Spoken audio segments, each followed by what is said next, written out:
Imagine seeing colors when you hear music, tasting flavors when you read words, or feeling textures when you listen to voices. Welcome to the fascinating world of synesthesia.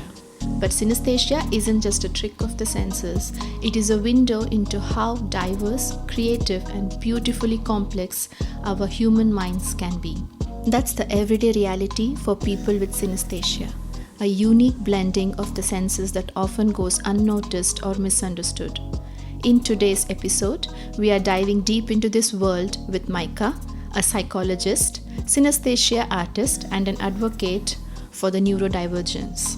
Together, we will uncover what synesthesia really is, how it shows up in everyday life, and how it intertwines with other neurodivergent traits like ADHD and autism. Whether you identify yourself as a neurodivergent, know someone who does, or are simply curious to learn something new, this conversation invites you to rethink the way we define perception, creativity, and our minds. So grab your favorite drink, get comfortable, and let's dive into the world of this uniquely wired brain. Hello, Maike. Welcome to my podcast, and I'm so thrilled to have you. Thank you so much for the invitation. I'm really excited to be here. You have a podcast on synesthesia where you bring experts, you share your knowledge, and you share incredible stories. Before we dig deep into what is it and learn more about it, I want to start off by asking you your personal journey with synesthesia and when did you realize for the first time you have it? I found out I had synesthesia when I was 9 or 10, and synesthesia is very diverse. There are a lot of different forms. So I experienced all of them my whole life, but I only knew about this one form when I was younger. And then the other ones kind of came to me as I was reading more and saw more on the internet when I was in my mid 20s. Um, Yeah, and here I am talking about synesthesia on my podcast and on Instagram, explaining people what it is. What were the certain things you heard while growing up which made you find it funny or just plain outright impolite? I never had really negative experiences with my synesthesia and other people's reaction. Um, I think the most common one is that people think it's just made up and like having a lot of fantasy, which it's not. It's more than that. What are some practical challenges? Do you face it or still facing it, or you can overcome it? Please take us through a stretch of this. Due to my synesthesia, I sometimes confuse letters and numbers because they have the same color. So S, for example, is pink and 3 is pink too. So when I was doing math problems, for example, it was difficult to remember. Once they introduced letters to it, it was really difficult to copy the calculation from the board to my paper. Um, Besides that, I think my main struggle is overstimulation. As a very sensitive neurodivergent person, I just get overstimulated very quickly and it feels awful. And that's kind of a pain to manage all day, every day. And I'm sure synesthesia adds to that. Over a period of time, have you learned to recognize your triggers and try to deal with it, or how do you handle it? Yeah, for sure. So I'm a psychologist myself and I work with neurodivergent clients, and that of course helped me also from a personal perspective, learning how to cope with stressors and yeah, whatever dysregulates me. So yeah, I think there's some professional knowledge in this, and then just from experience, and then also from conversations with other neurodivergent people and from books and stuff. And I definitely feel like I have a good basket of different tools now, and I wished I had it earlier. Definitely. But yeah, there's still so much to learn. You know, the world is so loud and fast and ever changing that your toolbox has to be too. How was your family support while you were growing to this? I would say really good. My family, of course, because there's a genetic component. Some of them are neurodivergent too. I come from a very sensitive family, and I was always listened to and uh, respected and taken care of. And especially my mom did a lot of research to support me in the best way possible while being very sensitive herself. So I'm pretty lucky in that regard. That's great to hear when you have a support system so close and always for you. Makes a huge impact and help. Definitely. Does this, your personal experience, inspire you to take up this as a profession and dive deep into this and bring awareness? Definitely yes. But then the path of our lives is never linear. So it wasn't really what I set out to do. I just wanted to study psychology because I was interested in the brain. I didn't really think I would work with clients in the end, but I'm loving it. I'm self employed at the moment. I worked at a facility before and just really loved helping people get some autonomy and just life quality back with whatever we as a service had to offer. And now, as I'm more, the things I do are more global and more like I'm more of an advocate, I guess, with a podcast and my Instagram account. So, yeah, I'm definitely inspired by my own journey and experience with it, and just knowing that things can be a lot more fun and we can find our potential easier when we know certain resources and vocabulary and coping skills. Okay, now let's get into the topic. And could you please explain what is synesthesia and give some examples? So, synesthesia is a neurodivergence, which means it's a neurological makeup. So, your brain is wired in a way that differs from the neurotypical brain. The neurotypical brain would be the most common brain type or neurotype. So, synesthesia is a sort of a byproduct of human evolution. So, we as a species, we have different uh, body height, different noses, different fingers, and we also have different brains, of course. We just differ as a human species. And neurodiversity is one way or one word to describe those differences that we have neurologically. Some other neurodivergent traits would be autism, ADHD, dyspraxia, dyscalculia, and synesthesia is under this neurodiversity umbrella, but it's not a disability or a pathology, and you wouldn't find it in any diagnostic manual. It's just a difference. And a lot of people describe it as a gift or a superpower. I'm a bit more neutral with my understanding just because I think it's like a byproduct of our brain developing over millions of years. But you can certainly use it as a gift. That's kind of what synesthesia is neurologically.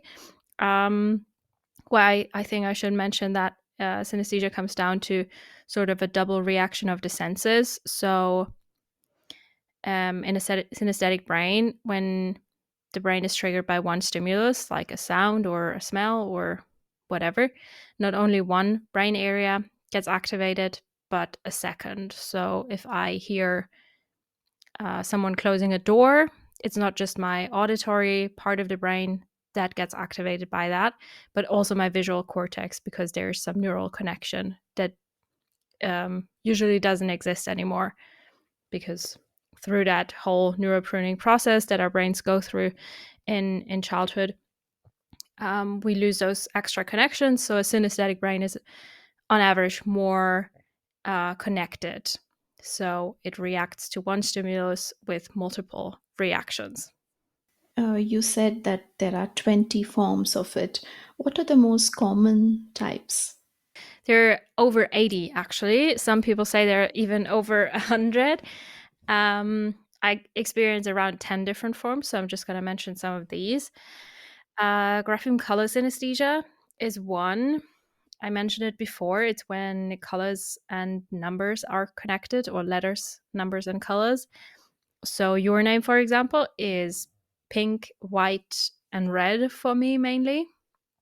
And when I see it on the screen, I know it's written in white, but I kind of see like a color layer on top of it because my brain perceives your name as color. Another one would be music. So a lot of artists have what is called chromesthesia or music to color synesthesia. Pharrell Williams, for example, Billie Eilish, Beyonce, they all, I'm sure their music is influenced by how they see music visually due to their synesthesia.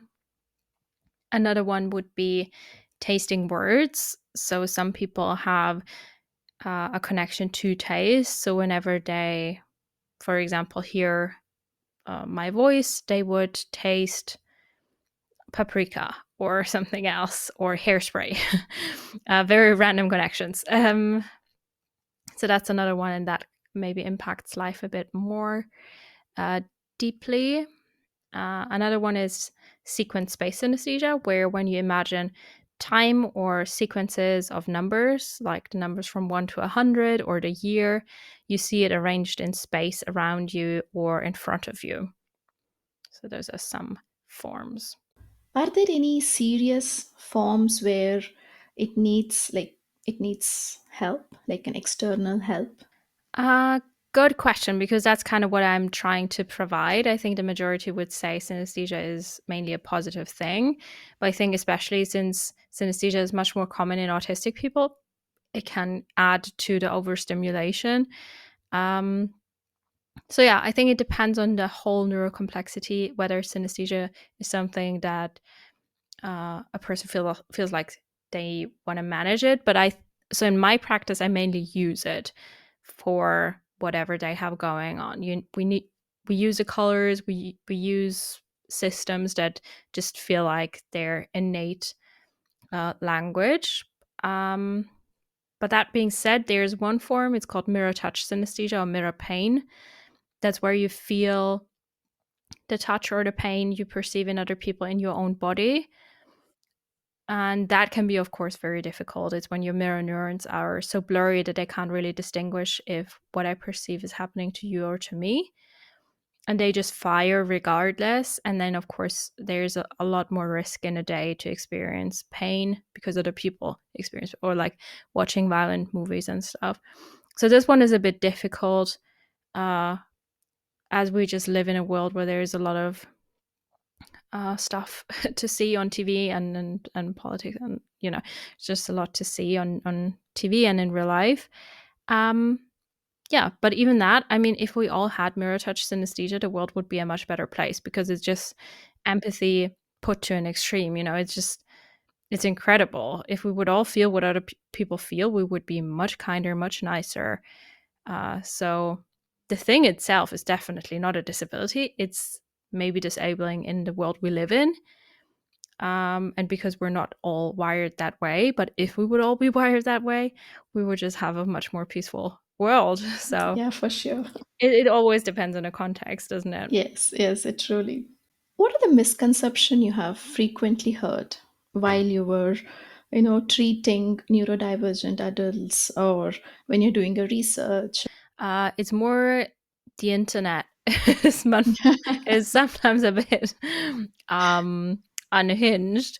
So my co-host and I were on the internet to advocate for like our synesthetic experience and stuff.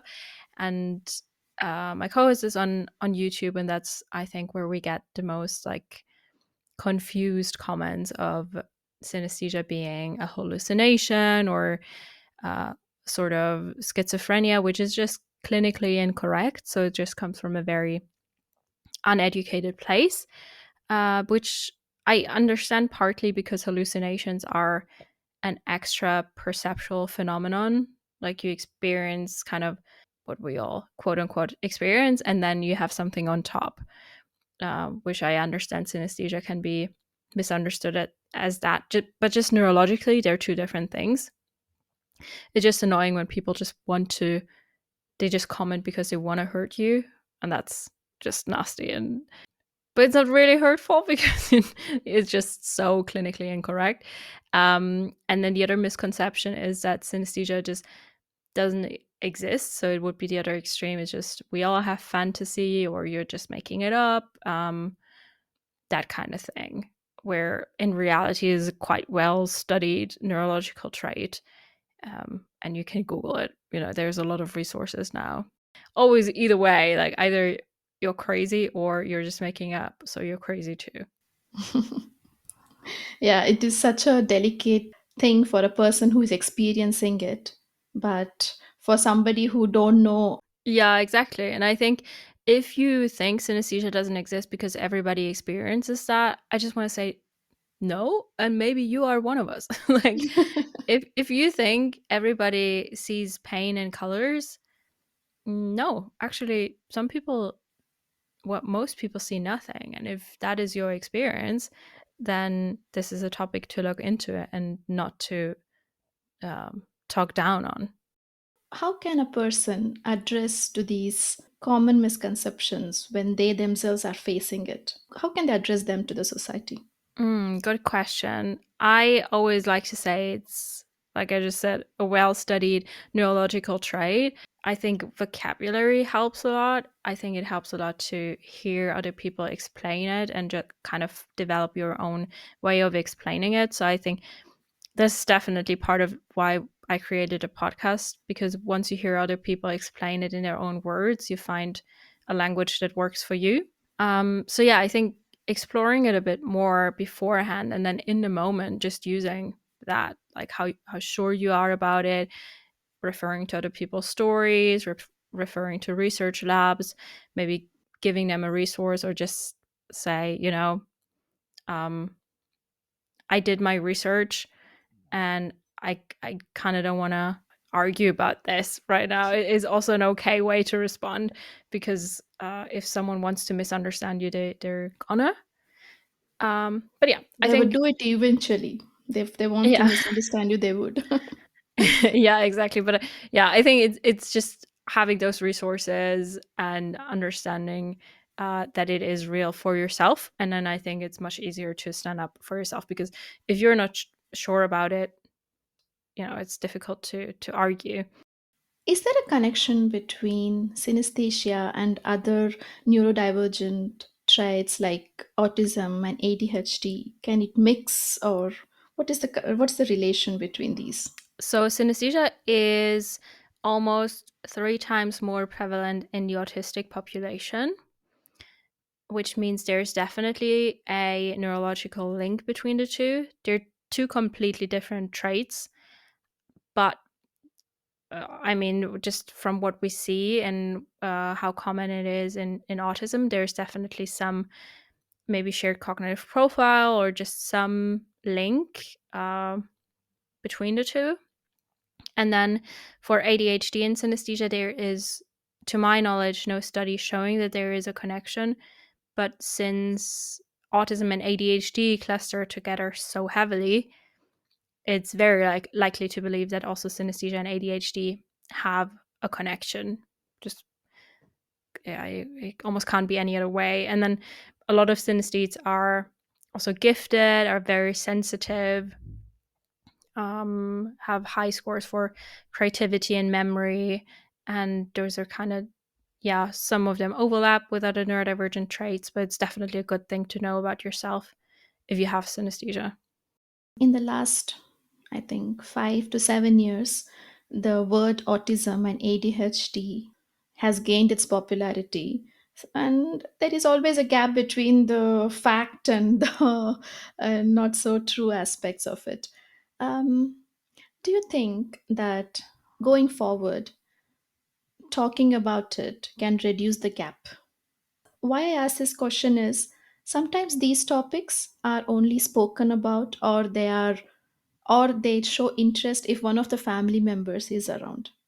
Otherwise, it is not talked in that whole family or in that whole social circle where there nobody has an experience. So, how would you think that we can reduce this gap? So your observation is that when there is a family where there's one person who, for example, has ADHD, then the social circle does talk about it. But if that person didn't exist or wasn't part of that circle, they wouldn't talk about it. Yeah. Mm.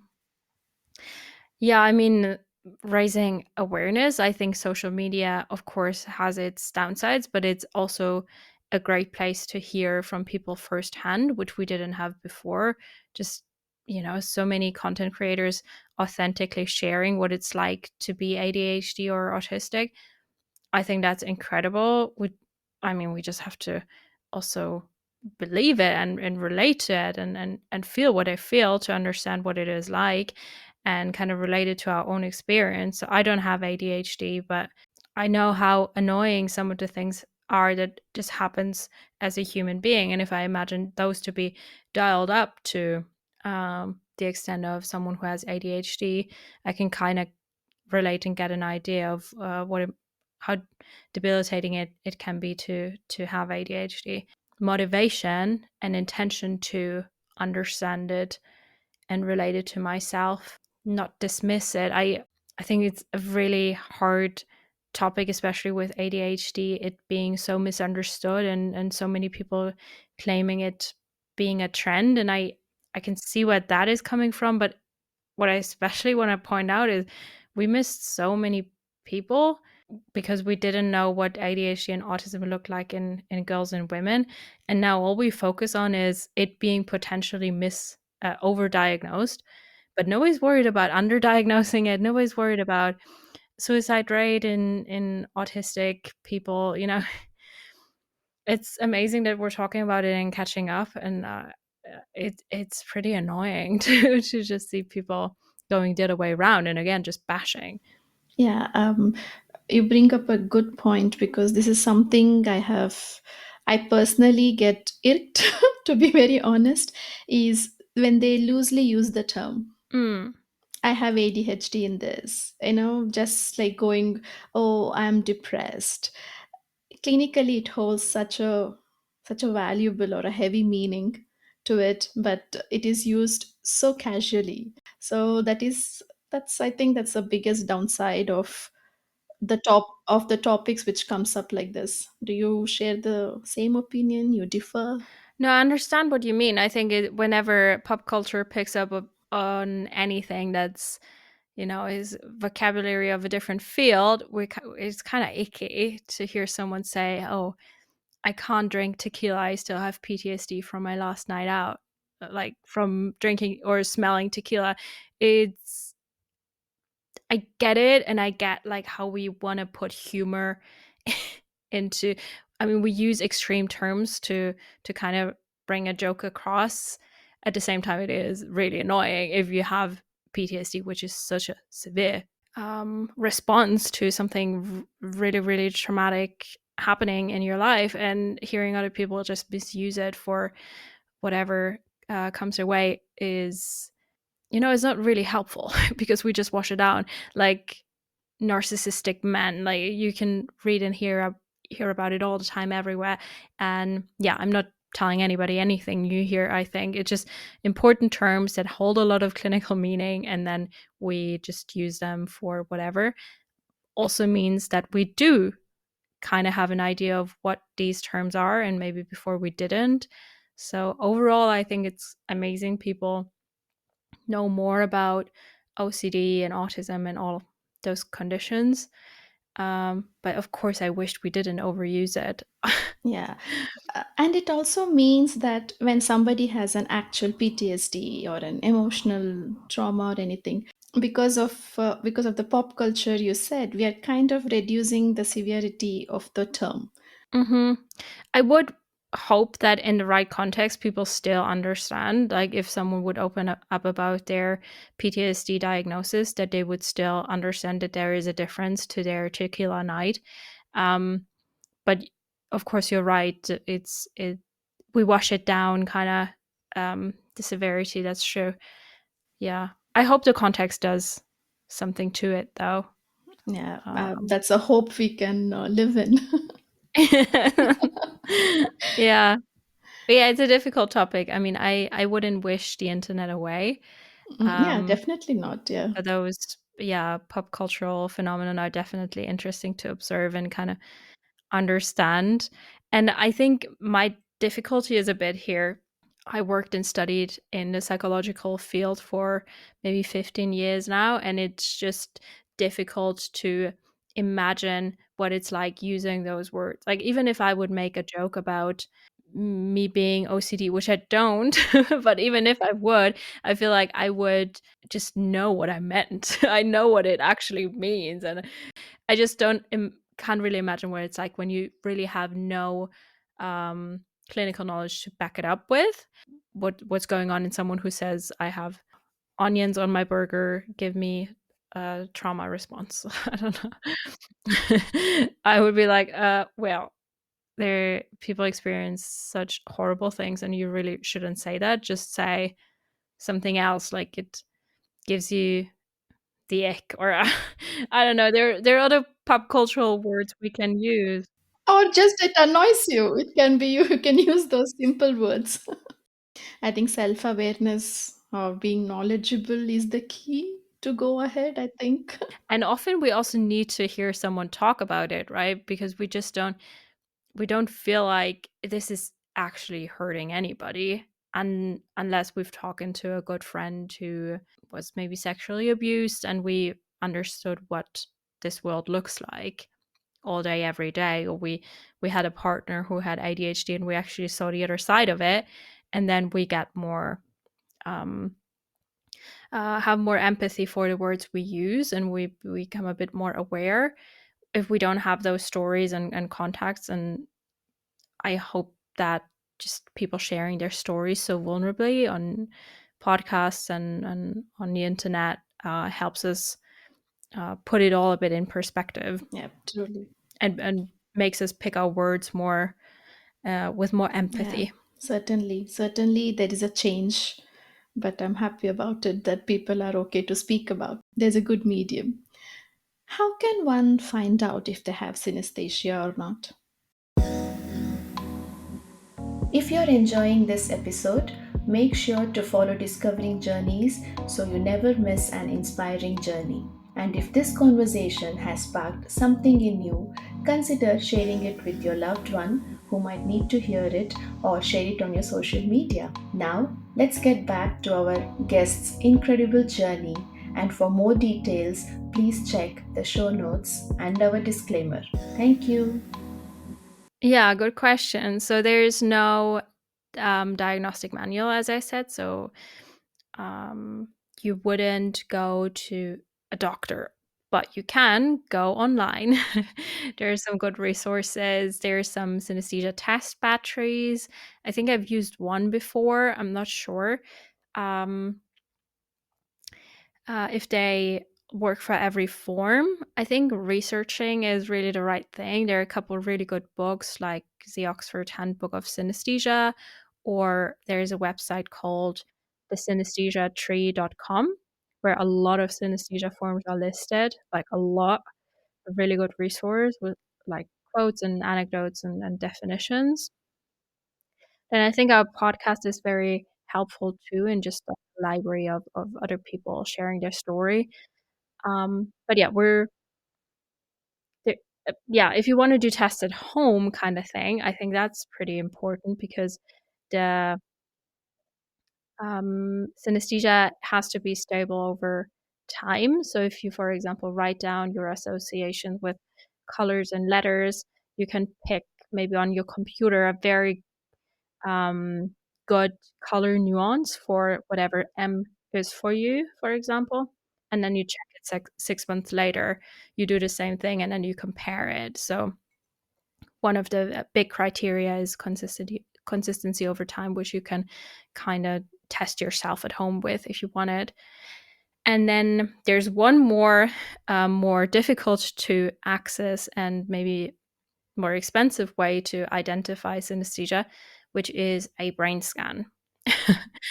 So you can see synesthesia on a brain scan. And it's so funny you're saying you're in France, because I did randomly a synesthesia brain scan at a research institute in Toulouse.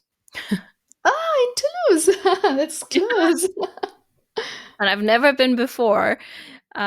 So yeah, it was just pretty random. It was a very small study, and they scanned my brain, and we could see my synesthesia in action on the fMRI brain scan. That was really exciting. But again, that's if I wouldn't have had this student who wanted to go for exactly this method, I wouldn't have had access to an fMRI. From your experience, and you have heard so many people speak about this synesthesia, are there a certain pattern to it that people can associate? Mm. Can you give an example? Like, for example, people with OCD, okay, they have a pattern of being relentlessly stuck to something. It could be Mm-hmm. organizing or keeping it neat, or I mean, I'm speaking very low forms of it, but OCD goes to more severe. So something, a common Mm-hmm. pattern. So a relentless and obsessive of to one particular thing. So like that, have you have Mm-hmm. found a pattern? Yeah, I think that is a difficult question to ask for such a diverse trait, because if we think there are 100 synesthesia forms, even if you pick 100 people who have the same form, they will still experience it in a different way. So my I have some auditory visual synesthesia, so some instruments, music, sounds, voices have colors, shapes, and textures. But then for my podcast co-host, she sees very different things compared to what I see. Um, and then every other friend I have also sees other things. So even within that group, we have very different experiences. I do remember there was one girl in Mexico who did her PhD thesis on whether there is a connection, like a reoccurring pattern of how we perceive sounds, like sort of some common in how we perceive those cross-modal phenomenon. Um, but when I interviewed her, she was at the beginning, so I feel like I have to ask her if she found anything.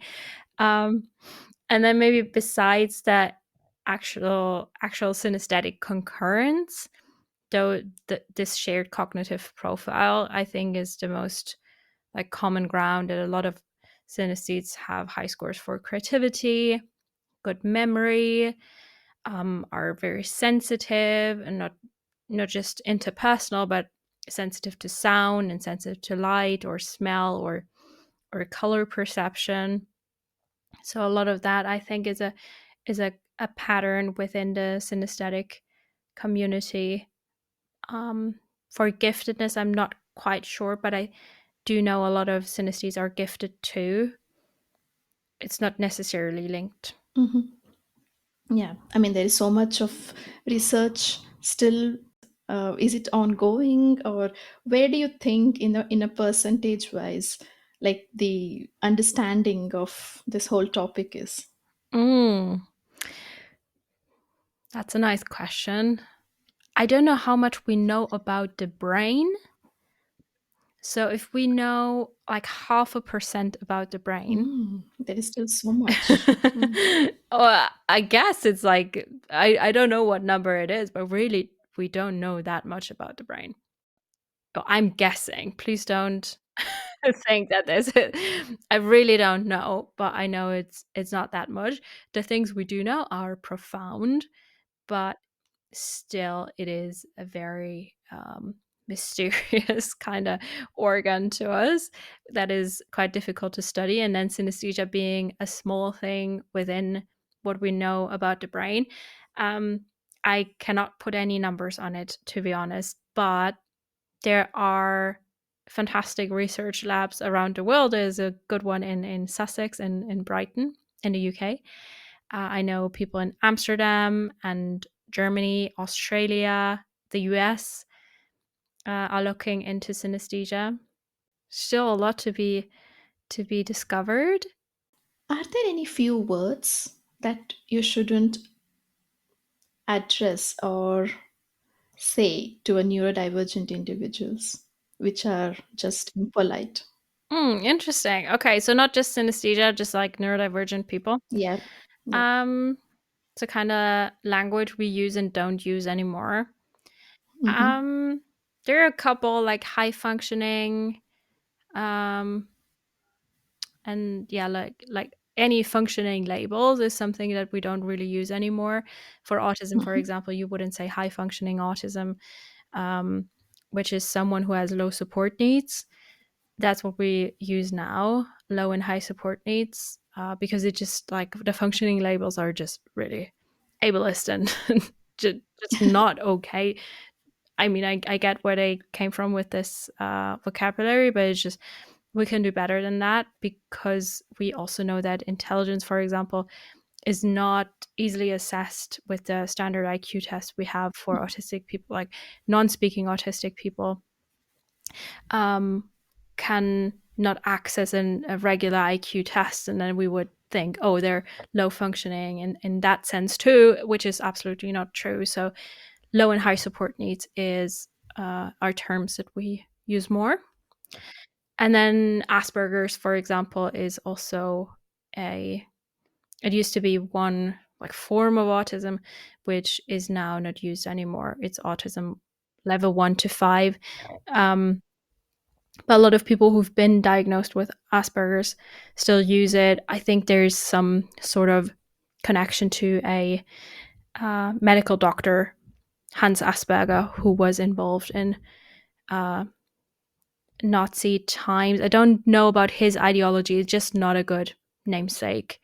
And therefore, the neurodiagnostic manuals also got rid of that. Um, for synesthesia, I think the words we wouldn't use are condition, disability, that kind of thing. Just, yeah. I mean, if it's disabling to yourself, absolutely feel free to use it, of course. But in general, say a neurological trait, neurological phenomenon.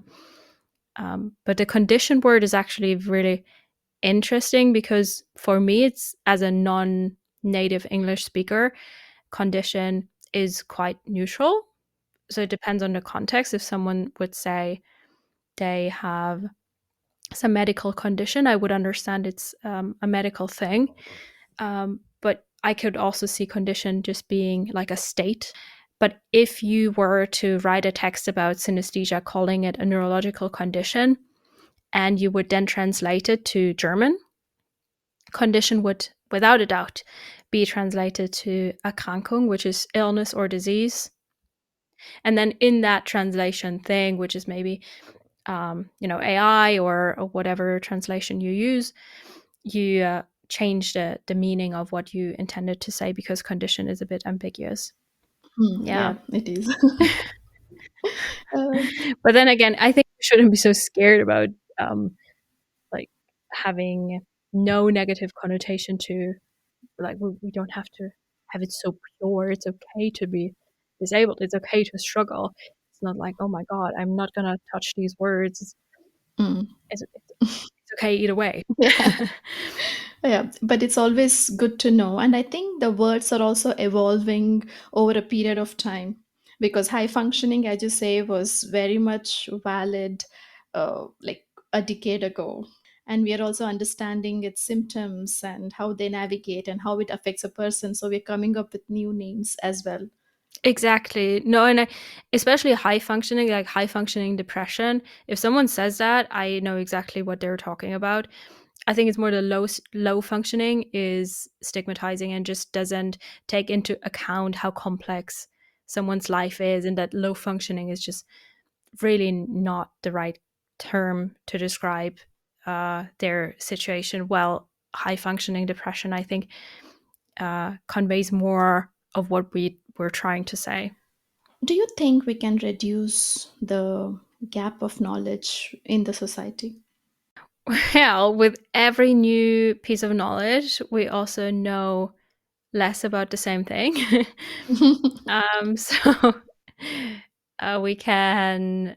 I want to hope yes. But I mean, I will never know everything I want to know. There's so much knowledge. But I think we can actively in our lives, for certain areas and topics, definitely make an effort to be part of the solution and educate ourselves. From your own experience of having synesthesia, how have you used it as your power? So, since every word and letter has a color, I definitely used it just automatically to learn languages. So if I would have to learn vocabulary, I would just remember the English word is red, and therefore I know it starts with an A. So I just remember the first bridge was always a color, and then I would remember the word from there. Um, then also remembering like pin codes, phone numbers. I always remember everything in a color code. That's definitely helpful, but it's not like I learned to use it as a strength because it was more like my default. And then later on, as I understood what synesthesia was, I realized that that's what I'm doing. Or I think the more mind blowing thing is that you realize other people don't do it. Like that's like, oh my god, how I literally can't understand how other people learn languages if not through color. Like, how do you just read it, remember it, and know it? That's incredible. Yeah. For me, it is on the other side. It's incredible when you said that you have a color code. And I'm like, okay, is your creative brain very much active so you can do it? So for me, it is like quite fascinating. Did it help you in creativity? I think I was always just very creative. It's just what I thrive in. Yeah. What I do now when I make art, it's to communicate what synesthesia is like for me. So what I do is synesthesia art. So for example, I got a tattoo, a tiny one on my finger for a video on Instagram. And well, I wanted to get it anyways, but I did film it to see kind of what the pain of getting a tattoo looks like. And then I would create that uh, on my laptop, recreate kind of what it looked like in my mind's eye. So that's kind of my creative outlet at the moment.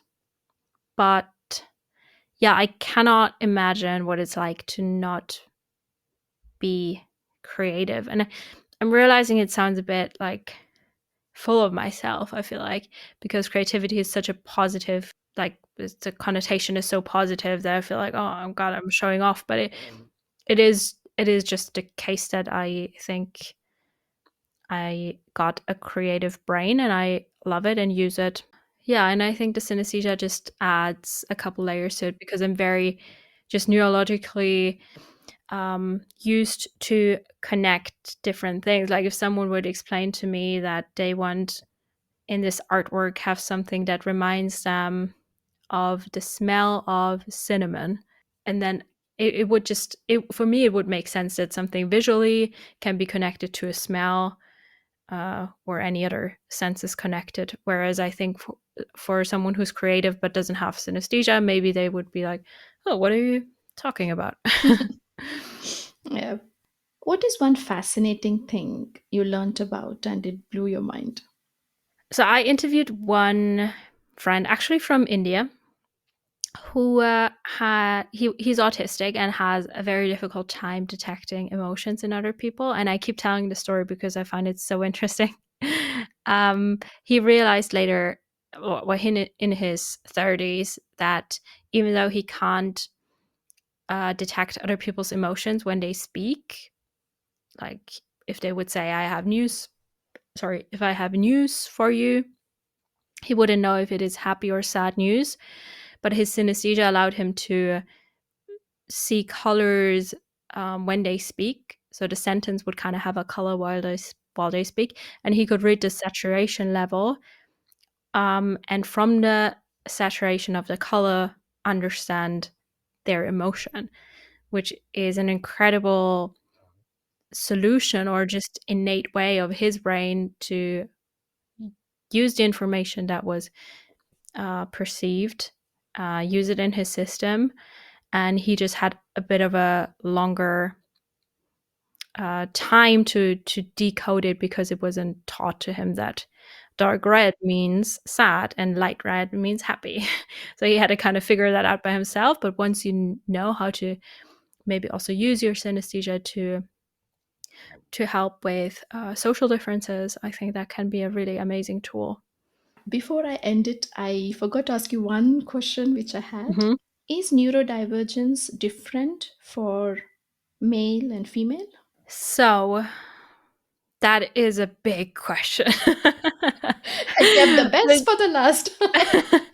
So, how do I answer this in simple terms? We are socialized in most of the time, male and female, and those gender terms hold so much like stereotypes and expectations, and therefore, um, yeah, we have different expectations from a boy compared to a girl, and therefore, even though they're both autistic and or both ADHD, they of course know and feel what the world wants from them, and they're treated differently because of those gender stereotypes, and therefore we do see that autism and ADHD show differently, and maybe there's also a genetic component to the whole thing. I'm not too sure about that, so I don't want to say anything that's incorrect here, but I think the whole social construct of gender just plays a lot into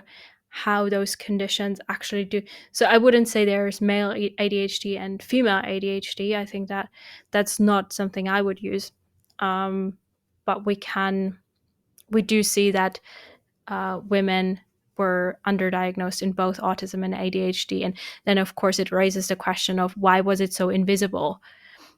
How did our society make it invisible in, yeah, like how do the expectations maybe camouflage the actual struggles of women with those traits? So it's a whole complex question. And then there's of course trans and non-binary people who have, again, either a similar or different experience to the whole thing. So, complicated question to ask. I can't give you a good answer. Okay, no problem. We are towards the end, and I would like to ask you my three questions as a takeaway for the listeners. Awesome. For someone who has been recently discovered that they are neurodivergent individual of any sorts, what are the first steps they can take to help themselves? I mean, you're addressing a very important topic here because neurodivergent people often post diagnosis are just left alone. And I think it's getting maybe better now, but I would look for a psychologist or therapist or coach that does know what neurodiversity is. If you're female, um, do look for on Google for words like uh, autism in women, autism in girls, ADHD, autism in ADHD in girls, ADHD in women. Whoa, brain fog is kicking in.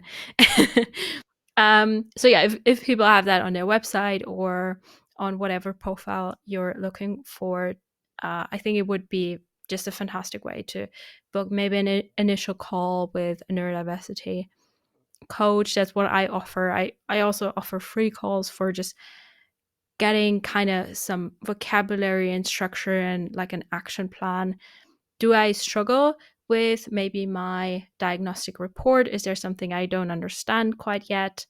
Or do I want to go for a diagnostic process and I want someone to kind of help me understand whether that's a good step for me? I think talking to an expert, and it's often for free anyways, is a good step, and then they can direct you to different resources, books, and yeah, maybe other practices and diagnostic assessment centers. How can society empower or support neurodivergent individuals? I think one amazing step is if we would look at public places and think, how could this place be improved? And then not just guess, but get a couple neurodivergent people come visit your new train station or whatever is really like, there are necessary things that have to be accessible. And I think just broadening the accessibility term from physical accessibility to neuro accessibility, like, can we maybe change the light we have in here? A lot of gyms as well, they're just very like full on or airports. I walked through an airport once and there was a DJ blasting music in the duty free zone. And those kind of things are, I don't know if neurotypicals really enjoy them, but they're not necessary, but they can actually mean something really severe for a neurodivergent person on that day because traveling already is overstimulating. And if you just keep adding and adding and adding things to sell stuff or to make people engage with your brand or whatever it is, you can actually, can have safety issues for an autistic. Imagine an autistic young adult who's traveling by himself and has a meltdown because the overstimulation just messed with his or their brain. Yeah, so making places, shops, whatever, more accessible in a neuroaffirming way, like looking at light bulbs, looking at how loud do we want the music. Is there maybe any nonverbal thing that we can give? I know some shops have, like, you can pick either a red or green basket to say, I want to be helped or I don't want to be helped. This is one way. Yeah, oh my God, I could keep it on and on and on. Yeah, brilliant point. Yeah. Neurodivergent people have so much within themselves that I think we just need a world where we can access it. And if we're constantly battling with inclusivity, then yeah, I think I would stick to the idea of, if we're more inclusive and we're good at preventing meltdowns and overstimulation, and people will just naturally find their potential more easily because they're less in a survival state. What do you wish or hope for the future of neurodivergent individuals in terms of accessibility or in terms of knowledge or in terms of accepting? What do you wish for? I wish that we collectively understand on a very deep level that there are differences that don't equal deficits. I think if we understand that, that would be already incredible in schools and in whatever context, really. Um, yeah, if we would really understand the core of what the neurodiversity movement is about, which is really like, communicating how we have just different neurotypes rather than there's one right type and then there's disabilities or um, learning conditions, well, also learning disabilities. If we understand that that we are more like a bouquet of different neurotypes and we can learn from each other and use our talents, then that would be absolutely incredible. If we all just understood what's behind the terminology of the movement. Yeah. And then I think one more one more daydreaming wish would be to give neurodivergent people access to certain technology or products that make a huge impact, like noise canceling headphones or stimming toys or soft clothing that really are necessary to maintain a regulated system, because there's such a big neurodivergent tax on things. If you can't use public transport, you have to pay for a taxi. There's so many costs that come with being neurodivergent, and if there was some sort of system to yeah, close that gap also financially, I think that would be incredible. Yeah, hopefully. Hoping for the best. Yeah, I can see it in your face. You're like, yeah, let's dream together. Yes, because unless until somebody points out, you're like, oh my God, that is so true. And if you feel, I mean, I feel so, oh gosh, yes, something which is so simple. Yeah, It could be such a big task, and you have to like plan ahead so much. Yeah, it does take. It is exhausting, isn't it? exactly. It is really exhausting. Thank you so much, Micah. It was like really incredible to know your journey. and to learn about this new world of synesthesia, which I hadn't heard before. So, thank you so much for the share. Oh, thank you so much. I've really enjoyed this and I loved your questions. I really had to think about things in a way that I haven't yet. And it's always amazing to having to explain a topic you think about a lot to a new audience and kind of pick your words a bit better. So thank you. I also learned a lot today and you're a joy to be around. So thank you for what you do. Thank you. Thank you so much. Thank you for listening to this episode of Discovering Journeys. I would love for this podcast to reach as many people as possible. So please remember to subscribe, rate, and leave a positive review. Share this podcast with someone you think who would appreciate this conversation. Check out the show notes for all the links and details. Until next time, keep embracing your journey and discovering new paths.